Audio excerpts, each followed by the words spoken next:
15 seconds. Guidance is internal. 10, 9. Ignition sequence start. Space Nuts. 5, 4, 3, 2. 1, 2, 3, 4, 5, 5, 4, 3, 2, 1. Space Nuts. Astronauts report it feels good. Hello again. Thank you for joining us on the Space Nuts podcast. It is episode 216, my word. And next week it's episode 1000 because we can't count. My name is Andrew Dunkley, and joining me, as always, is Professor Fred Watson, Astronomer-at-Large. Hello, Fred. Hi, Andrew. How are you doing? I am quite well, sir. How are you? Yes, I'm doing fine, thanks. Yeah, all good. I passed a milestone this weekend or last weekend with the new knee. Because being free of the industrial strength painkillers, I can now drive again, which is great. So, okay, yeah. 6 weeks. Yeah, they put all sorts of weird restrictions on people who take drugs. I don't understand that. Yeah. There were good drugs, though. You know, Yeah, I can imagine. Yes, yeah, some of the strong painkillers, because they've changed all the rules in Australia, and now there are certain things that you used to be able to get over the counter that you now have to have a prescription for, and it's much harder than it used to be to get pain medication and all sorts of other medications. And I suppose that's because people were abusing them, and turning them into things they shouldn't have. That's the reason. Yeah. So the innocent amongst us suffer through pain because of people who want to make money on the side. Yeah. Thanks a lot. But you're the pain isn't too bad now? It's doing okay. It still aches a bit. As I said, 6 weeks after the operation, it seems to be doing really well. I'm doing my physio program and, keeping hard at work at it just to make sure the new knee joint doesn't seize up or anything like that. But yeah, it was a big milestone. Being able to drive sets me back to a normal life, basically. Oh, indeed, yeah. And, my back seized up 3 weeks ago, so I understand the pain you're going through. And thanks for the crunchy little letter you sent me. It's good on you. Thanks. Let's talk about what's on this week. We are going to be talking about this distant galaxy that's made the news. Oh, by the way, it's Science Week this week. It is. So we're going to do a couple of really amazing stories and answer a couple of questions. One of which actually relates somewhat to this particular story about this galaxy that appears to us, due to a gravitational effect, as a ring. But when you unravel it, it's even more amazing. There's also concern, and why doesn't this surprise me, that landing modules on the moon could pollute the ice, the water ice. Shocker. Who would have thunk it? And we're going to answer some questions today. One from Brian about whether or not we are just a universe inside an atom inside a massive universe, or something to that effect. And another quirky little question about the universe and whether or not there could be another Milky Way Galaxy and a sun and an Earth in another part of the universe. All very interesting stuff, which we will unravel today on the Space Nuts podcast. First, Fred, let's look at this ring-like galaxy, or it looks that way from our perspective. Indeed, that's right. And I'd urge our listeners, Andrew, to see if they can seek out a picture of this, because it is really an amazing image. It's on a European Southern Observatory press release, but it's also been picked up by the media. So ESO is the organization that's issued this.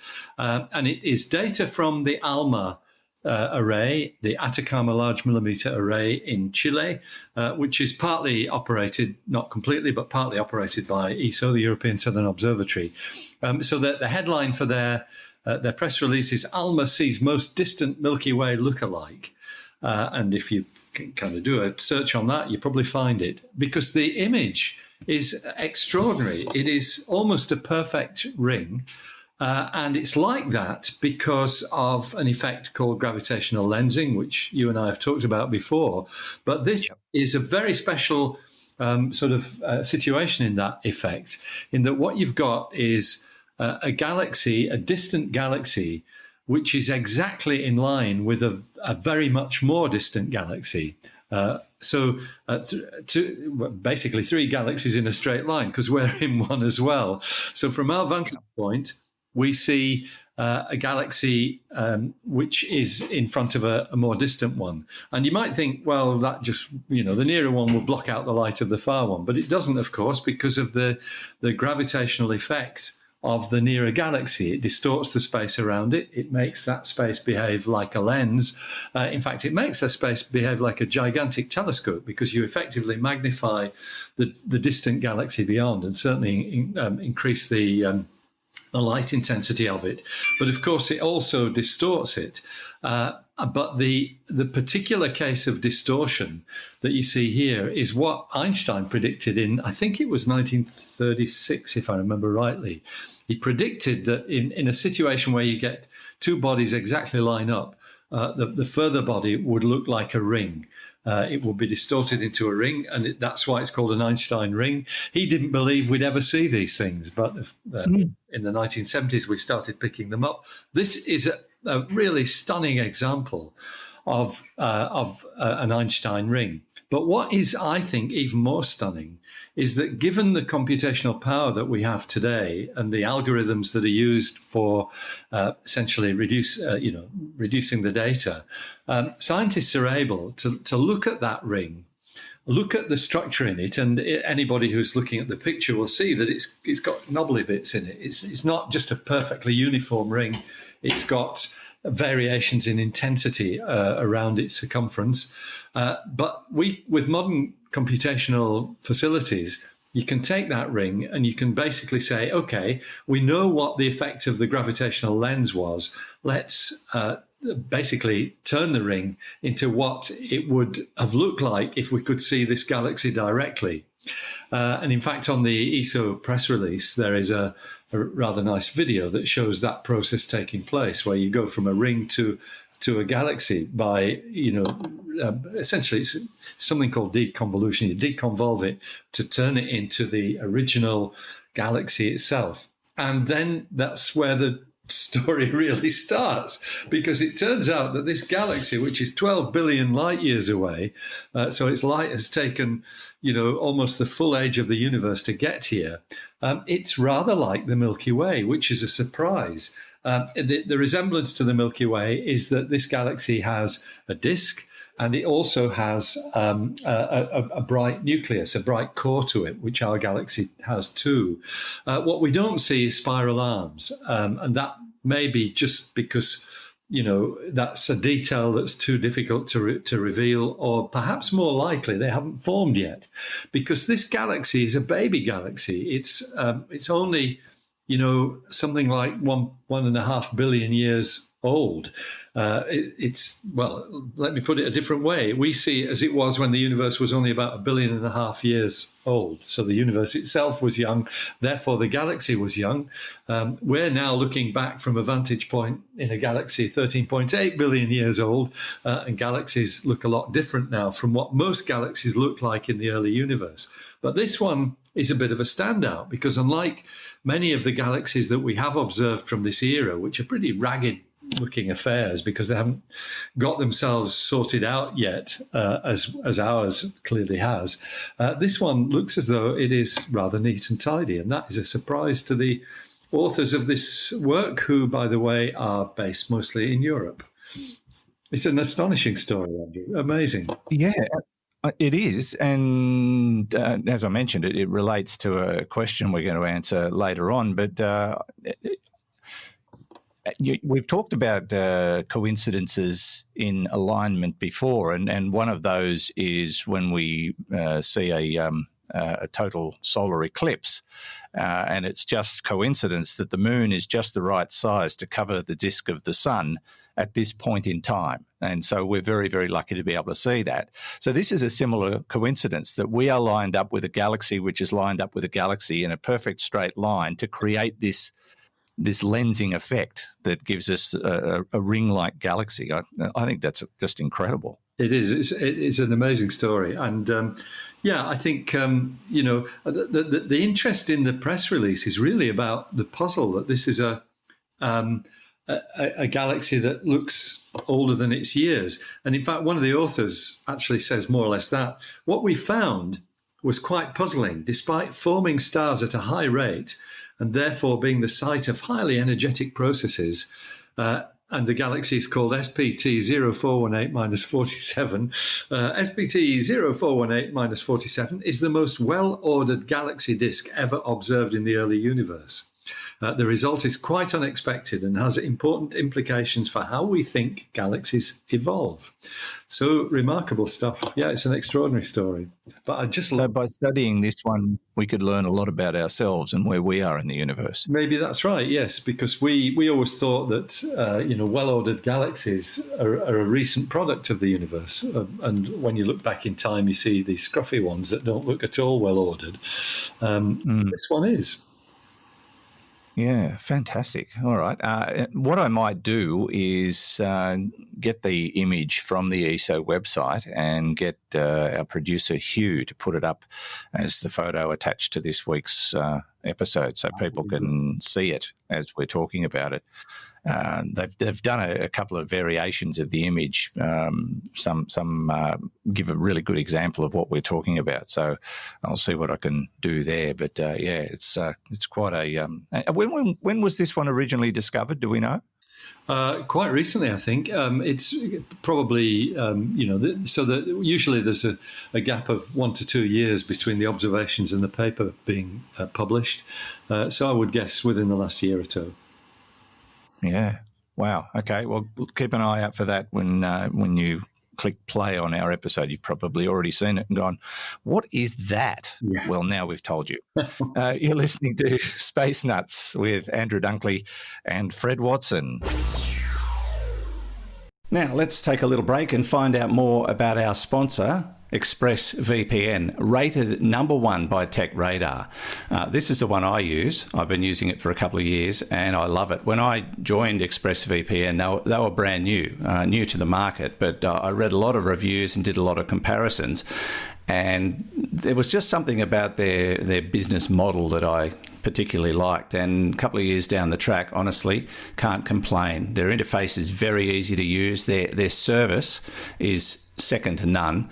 I've had to contact them a couple of times about certain things that I wanted to do, and they were brilliant. So you may be wondering why I do need a VPN at all. It's all about privacy. Do you really want big tech companies, governments, and others knowing what's going on with your online activity? Even if you're having nothing to hide, it just feels downright creepy. I think you'll agree. And governments are getting more and more interested in what you're doing every day. And so, protecting your privacy is what VPN is all about. And how often do you run across websites that you want to get information from only to find that they're geo-blocked? This is becoming an increasing problem, but Expressvpn solves that problem for you. Now, if you go to our special URL, you'll see quite a list of things this service can help you with, things you may never have thought of before. As I say, it's the one I use, secure, fast, and it just works. So protect yourself online today and find out more about how to get 3 months free at tryexpressvpn.com/space. That's tryexpressvpn.com/space for 3 months free with a 1-year package. Try expressvpn.com/space to learn more, and you'll find the link details in the show notes and on our website. Now, back to the show. Roger, you're loud and clear here also. Space Nuts. Once again, would like to thank our patrons. We're getting a few patrons join us every week, and we appreciate your financial support of the Space Nuts podcast, which can cost you as little as you like. It can cost you nothing at all. It is completely up to you as to whether or not you decide to support the podcast financially. If that's something you would like to do, you can do it through Patreon or Supercast, and you can find those links on our website, spacenutspodcast.com. But thank you to all of our patrons. And of course, as a patron, we give you bonus material, we give you a commercial-free version of the podcast, and we give it to you early, which is just our way of saying thank you. And once again, to everybody who supports the Space Nuts podcast in whatever form, even just listening through YouTube to get our download numbers up, that helps as well. So thank you very much. Now, to our next story, Fred, and this one is not so positive in the astronomical world, that of landers on the moon polluting the water ice. How human of us to do such a thing. Yeah, it is, isn't it? But this is another story, Andrew, that surprised me. You know, the Einstein Ring one certainly did, and this one did too. Because who would have thought that a lander with, you know, coming down on the moon's surface with its exhaust plume, helping to decelerate the spacecraft so that it does a soft landing, who would have thought that the products of that exhaust could actually go all the way around the moon? That's a staggering idea, because the moon is not a small body. It's, you know, it's a quarter the size of the Earth. Yeah.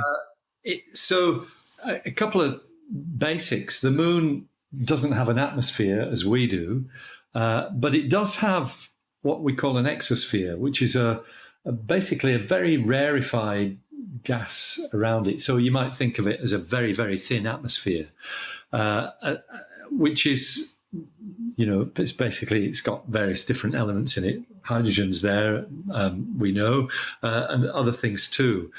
So what we're talking about here, though, is that being polluted by large quantities of particularly water vapor, which is present in the exhaust of spacecraft. So this is in fact, the work that we're reporting actually comes from simulations. It's not anything that's been measured. These are modeling simulations led actually at the Johns Hopkins University in Baltimore in Maryland. But what the scientists have shown there is if you take just, you know, a kind of small-sized lunar lander, nothing as big as the lunar modules that landed during the Apollo era. I think they basically looked at something a bit more than a ton, a 2,650-pound lander. That's about 1,200 kilograms. That's much less than the Apollo lunar modules were. Okay, so what you do, you simulate this thing coming down with its exhaust plume, slowing it down, touches down near the moon's south pole. And the first thing that's staggering is that their simulation showed that the exhaust really takes only a matter of hours to disperse around the entire moon. Really? Yeah, and 2 months later, 30 to 40% of this vapor actually persisted in the lunar exosphere, this sphere of very rarefied gas. And then they said that ultimately, eventually, a few months after that, about 20% of the gas would freeze out back into water near the poles of the moon. And that's because those are the regions on the moon that are coldest, these places in the craters near the south and north pole where the sun never reaches. So it's we know there is water ice there from many observations, that particularly at the south pole, there's frozen water in some of these deep craters. Now, what that means, of course, is that when you do scientific investigations of that water, that natural water that there is at the moon's poles, suddenly you've got to take into account the fact that there is water ice there that's come from the exhaust of spacecraft, which is earthly in origin. It's not, this is not stuff that has arrived via comets or stuff like that. And so people are very much looking forward to studying the water ices at the moon's south pole, to look at things like the isotope ratios, which tells you a little bit about the origin of that water ice. If you suddenly find that there's all this stuff that's got a very Earth-like isotope ratio, maybe that's going to spoil these observations. In fact, as some of the researchers say, so these are some of this is talking about the natural ice in the craters of the moon's south pole. These are some of the only places where we can find traces of the origin of water in the inner solar system. And reading that record requires measuring the composition of those ices as well as their various isotopes to deduce where they likely came from and how they may have gotten there. Frozen out exhaust gases from robotic or human exploration that collect on those ices could confound these measurements, even if the lander touches down hundreds of miles away. It's a remarkable thing. Who would have thought that we could, so easily pollute the moon's environment by spacecraft that have gone there already? Yeah, I'm not at all surprised, to be honest. It's such a natural thing for humans to do. Let's trash the place. Well, we've smashed things up on it. We've driven around on it. We've left all our junk behind. Yeah. We've got a habit of doing these things. Yeah. But if I may, we know there's water on the moon. We know now there's water on the moon that we've put there through lunar exhaust, lander exhaust. But water would have gotten on the moon through, I suppose, impacts from icy objects. And would there have been water potentially on the moon as it was created after the impact of that unknown planet into Earth that they think now created the moon, or was that too early in the process for it to have extracted water? It's thought that some of the water, I mean, this is really specifically referring to the Earth, which is also a puzzle as to where its water came from. And impacts by comets is certainly one answer to that. But there is work that suggests that, the young Earth itself embodied water molecules in its structure. And the same is probably true of the moon when it was impacted by Theia is the name of the object that hit. That's right. It's a hypothetical object, but is so entrenched in our understanding of where the moon came from that it's actually got a name named after the mother of Selene, the moon itself. A great name. So yes, so there may well have been water molecules, hydrated rocks within that object itself. That meant that the water on the moon is indigenous rather than having come via comets. And these are all, these are ideas that is one reason why people are so much looking forward to analysing the water on the moon, to try and see whether we can learn stuff from that.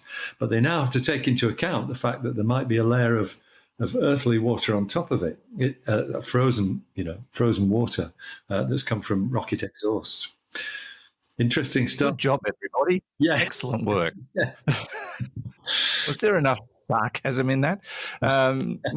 Yeah, quite a bit. But I suppose what you've said, though, opens up another avenue of thinking in my mind, is in that the water on Earth and the water on the moon and perhaps the water in so many other places is a multi-mix of sources. It's not just one sort of deposit from one place.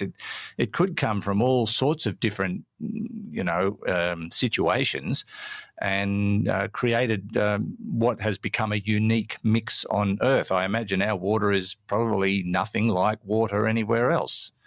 Yeah. In a minute sense. Yeah, that's true. And the key sort of signature in terms of water, where it came from, is this isotope ratio between normal hydrogen and heavy hydrogen, which is usually called deuterium. That can form water molecules as well. It's called heavy water, and so it's the ratio of light water to heavy water that is one of the key signatures of where water might have come from. And so that's really just to set the scene. Back in probably the 1970s and 80s, the theory was prevalent that all water on Earth had come from comets, which we know are icy objects. And we know comets have impacted the Earth throughout its history. So take that as your starting point. But then when we started visiting comets and analysing their gases in more detail, we found that the isotope ratio in comet water is not the same as in the water on the Earth, and that kind of suggests that perhaps comets were not the source of water. This is the thinking back in probably the 2000s and 2010s. However, there are one or two comets that do have the same isotope ratio as water. So among the comets, there's variation. And I think you're right that what we wound up with is probably a mixture of various different sources, exactly as you've said. I think that's looking at it the right way, Andrew. Okay. And now we're sending our messy water to the moon. Yeah, that's right. Well, we've already... when the time comes for them to report on what they've found when they get a chance to analyse it, we can talk about it again. It'll be it will be a fascinating revelation, I imagine. Plus all that lunar exhaust. Yes. You're listening to the Space Nuts podcast. My name's Andrew Dunkley, and with me, Professor Fred Watson. 3, 2, 1. Space Nuts. Now, I did mention YouTube earlier, where people can log on and listen to our latest podcast, as well as all our material from day one, dating back to 1822 or whenever we started, something like that. Yeah. Feels like it was 1822 somewhere. Anyway, thank you for listening. Of course, we're available on all sorts of platforms. You'll find us on Facebook, the official Space Nuts Facebook page, but there's also a Facebook group that has been created by Space Nuts listeners, the Space Nuts podcast group on Facebook, where you can all chat to each other and share ideas. And a lot of people like to ask questions and see what the group thinks. It's a pretty good little group, very dynamic. So if you haven't joined the Space Nuts podcast group on Facebook yet, look it up and say hello. I think you'll find it most enjoyable. And we've got ourselves on just about every podcast distribution platform on the interwebs. So pick your favourite and you can listen to us there if you so desire. If you're listening to this message now, you're clearly doing that anyway.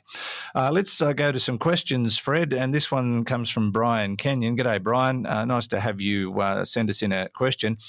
He asks, have you guys ever looked at the solar system as a much bigger atom? I made a small comparison to how they have some similarities for an 8th grade paper. Has this been discussed, and have we thought we are just atoms to something bigger? Now, I've seen this kind of imagery portrayed in science fiction movies, and there was even a story on Facebook this week, which may be where Brian came up with the idea for this question, or it's a coincidence. I wouldn't be surprised. But it was suggesting that our universe is just inside an atom of a greater universe. It's an interesting concept. Whether or not it's possible, I don't know. Maybe you do, Fred. No, I don't know either. But I really like Brian's question, because I remember, this is centuries ago, and Brian said he was thinking about this for an 8th grade paper. I was probably about the same age when I was thinking exactly the same thing. That, I actually remember sitting and looking at dust particles in a beam of sunlight, because where it must have been in a dusty environment, there was this sunshine shining in, and I could see these dust particles, and I was thinking, I wonder if they're little solar systems, because I knew that atoms had electrons around them, which were a bit like the planets of the solar system, and it kind of cheered me up. Actually, I thought maybe there's a tiny solar system in there. However, what we know about the atom tells us that it is very different from what we know about the planets. So it's a nice analogy, but it doesn't have, it doesn't carry forward. Partly because I guess when we think of an atom, the original idea of the atom was that you had a nucleus with electrons which were in orbit around the nucleus. And that's where the comparison with planets comes in. We now know, of course, that these are actually just basically cloud. They're not electrons. They're they're probability clouds, if I can put it that way, where you may have an electron and you may not have an electron because of the way quantum physics works. So they're just clouds of essentially clouds of waves. That's another way of looking at them. But nevertheless, the idea of an atom with its electrons whizzing around it is still a very nice concept. It differs, however, substantially from what a solar system looks like, because we know from both our own solar system and other ones that we've observed around other stars that we don't have things whizzing around in different orbits, at least as far as the planets are concerned. The planets are all in the same plane. They're not angled differently. There's slight differences, a few degrees, but basically a solar system is a star and then this disk of planets around it, rather than what we would envisage an atom to be like, with its electrons all whizzing around in orbits at different inclinations, even though we now don't actually think that model is correct. Of course, the reason why the planets are all in the same plane is because they came from a disk of debris, the protoplanetary disk. That's what they were formed in. You can just extend this one step further, though, because comets do behave more like the way we would have envisaged electrons. They come in at all kinds of different angles. And excuse me, and that's because we believe that comets actually come in from the Oort cloud, which is a shell of material, actually a spherical shell of material around the sun, which is really a leftover from the original cloud of debris in which the solar system was formed. So it's a nice comparison. So then you say, well, is the solar system a big atom in something bigger? And in a sense, it is, because it's part of the galaxy. But it turns out that, the space between the solar systems making up our galaxy is probably even bigger than the space between the individual atoms making up solid objects on Earth. So it's an analogy, doesn't really carry any weight theoretically, but it is certainly a nice way to envisage the way the solar system fits into the bigger picture. It's a good question to ask, because I think we've all been there as kids. Me as a grown-up used to, I wondered if our world was just a universe under some giant's thumbnail. I mean, we've all had those kinds of thoughts, because, and the reason I suppose we think that is because we have so many unanswered questions about the universe, and there's so much about the physics and the science and the lack of knowledge that all mix up to create these theories. We all want answers, and we all let our imaginations run wild. And these things can become real in science fiction, but we're starting to kind of get a bit of a handle on it and realise certain things can't be.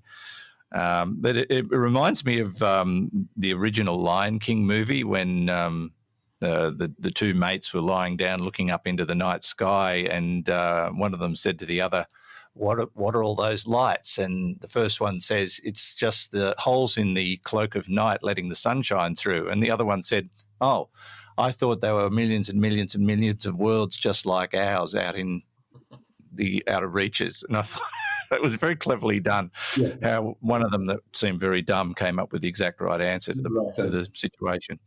But, we've all been there, Fred. Yeah, but a great question from Brian, and thank you very much for it, because it's nice to revisit those ideas.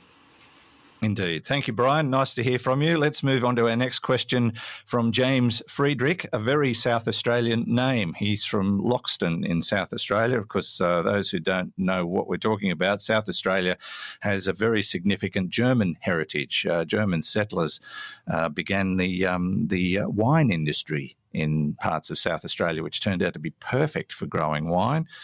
We're now starting to realise that most of the southeastern quarter of Australia is great for growing wine. We even grow it in this district, which is quite a dry, arid place at times, but perfect for wine growing. Anyway, Fred, James asked, so I recently read an article, and this sort of relates back to our first story about the ring galaxy that we were discussing. I read recently an article that said the data from the Planck satellite suggests that either space is flat and infinite, or at least absurdly huge and curved. I wonder if space is truly infinite. Do you think it's possible that matter somewhere else in some preposterously far-flung part of the universe would have arranged itself so that there is another Milky Way, another sun, another Earth, and therefore another you? And I am contemplating the same question. It just seems that if the universe is infinite, then it must be inevitable. Just wondering what your thoughts are on this.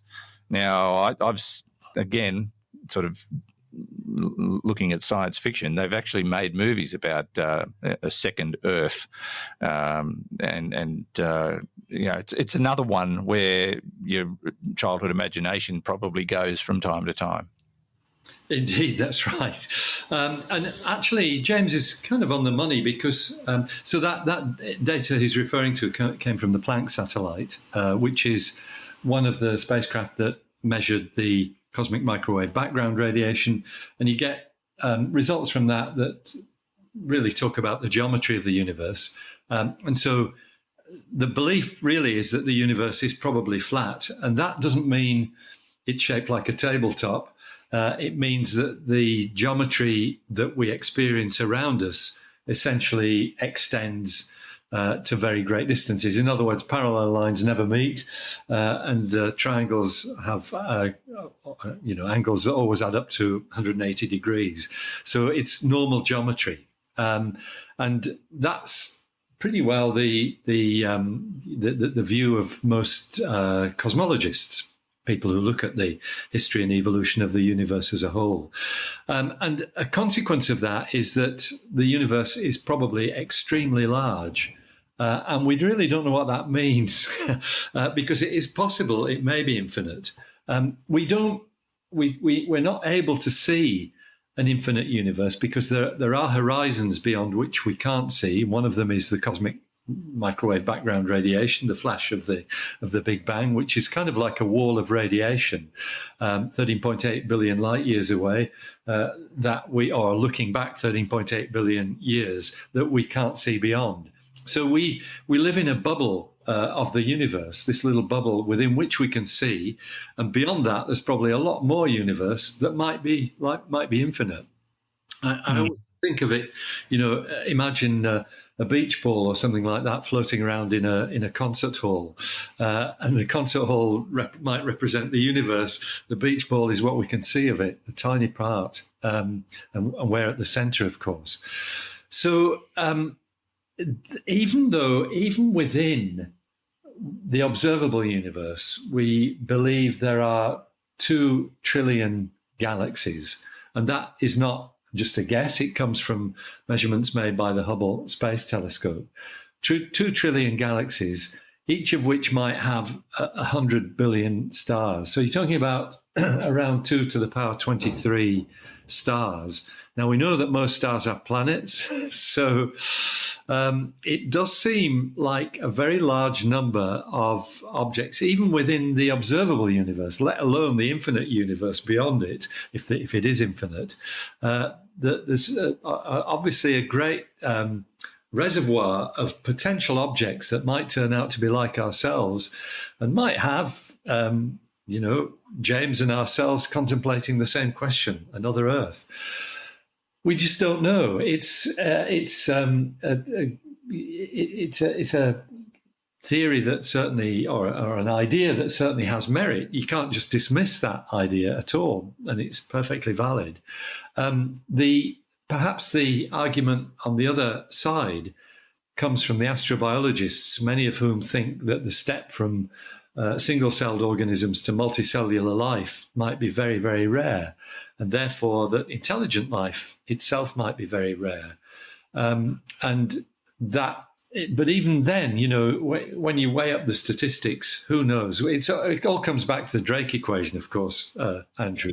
Most of whose parameters we don't know. We do know that there are planets out there, which Frank Drake didn't know when he put the thing together back in the 60s. Still, we can only guess at the likelihood that there might be other intelligent species out there. The real downside is that, yes, if they're rare, while there might be other folks like us out there, the distances are so colossal. Even within the bubble, which is the observable universe, you're talking about distances measured in many billions of light years. And that is a very big challenge for actually finding these putative individuals, if they are there. Certainly rules out any kind of communication with them, at least with the physics that we know about today. So I think, that's...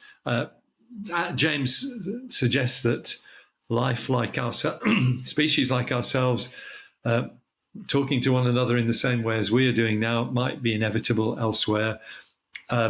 That's a reasonable assumption to make, but we don't know. And we may never be able to prove it. Yeah, we may never know. Yeah. Something you said and that James has referred to about the universe being flat confuses me, because we've talked in the past about the universe expanding at an accelerating rate in all directions simultaneously, which says to me it's spherical. So how could it be flat? Yeah. So are we talking about the material in it? No, it's just the geometry. And it's a description, and it is an appalling name to talk about the universe being flat, because it does what, it gives a pitfall that everybody falls into, because it does have spherical symmetry. The flatness refers to whether whether geometry that we understand here on the Earth, whether that extends over the full size of the universe. In other words, as I said, parallel lines don't meet. Parallel lines don't meet in a flat universe, but you can point those parallel lines in any direction because it's got spherical symmetry.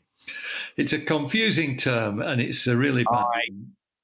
No, I get it. No, you made sense. I get it. Oh, thank you. Thank God. Yeah. Don't ask me to repeat it, though. The idea comes from, the fact that if you... I'm sitting at a table at the moment, and I'm imagining the table.